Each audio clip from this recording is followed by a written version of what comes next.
ইউনূস সাহেব সম্পর্কে আমরা জানি পশ্চিমা বিশ্বের সঙ্গে আপনার খুব ভালো সম্পর্ক।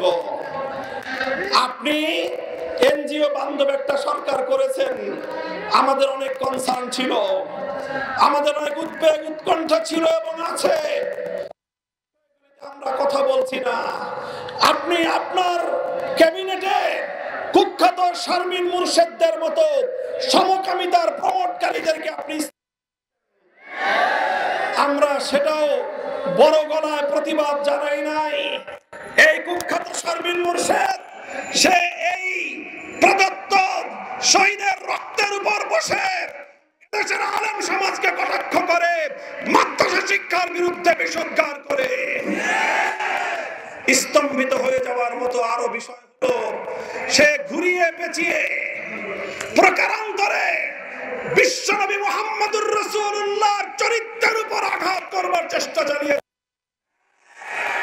কুখ্যাত শারমিন মুর্শেদরা এদেশের সমকামীদের এজেন্ট হিসেবে সরকারে বসে অন্তর্বর্তীকালীন সরকারকে বাংলাদেশ এবং বাংলাদেশের মানুষের ধর্মীয় অনুভূতির বিরুদ্ধে পরিচালিত করবার পায়তারা চালাচ্ছে। আমরা স্পষ্ট ভাষায় বলছি, আমি আবারও বলছি, আজ হেফাজতে ইসলাম বাংলাদেশ তার প্রাথমিক প্রতিবাদ জানাচ্ছে, প্রাথমিক অনুভূতি ব্যক্ত করছে।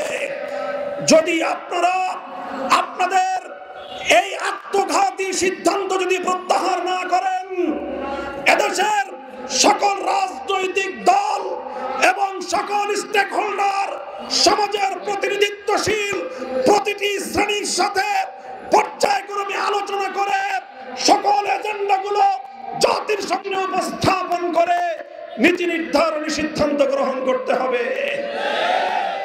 3 দিনের মেহমান হয়েছেন, সংস্কার করবেন, নির্বাচন দিবেন, বিচার কার্যক্রম শুরু করবেন, আসসালামু আলাইকুম বলে বিদায় নেবেন। আপনাদেরকে এইভাবে নীতি নির্ধারণী, জাতির ভাগ্য নির্ধারণী সিদ্ধান্ত গ্রহণ করবার অধিকার কে দিয়েছে? আপনারা আপনাদের ঘোষণা অনুযায়ী আছেন আর 6 মাস, 3 বছরের চুক্তি করেন। এদেশের আমাদের মানুষের কাঁধের উপর, জনগণের কাঁধের উপর কোন জগদ্দল পাথর চাপিয়ে দিয়ে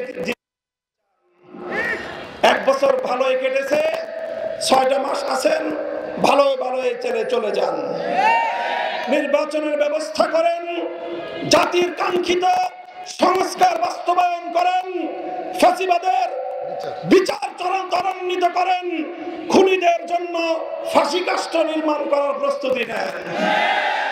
বাংলাদেশের ইসলাম, এদেশের মানুষের ঐতিহ্য, এদেশের মানুষের স্বাধীনতার যে কোনো পায়তারা রক্ত দিয়ে রুখে দেব, জীবন দিয়ে রুখে দেব আমরা।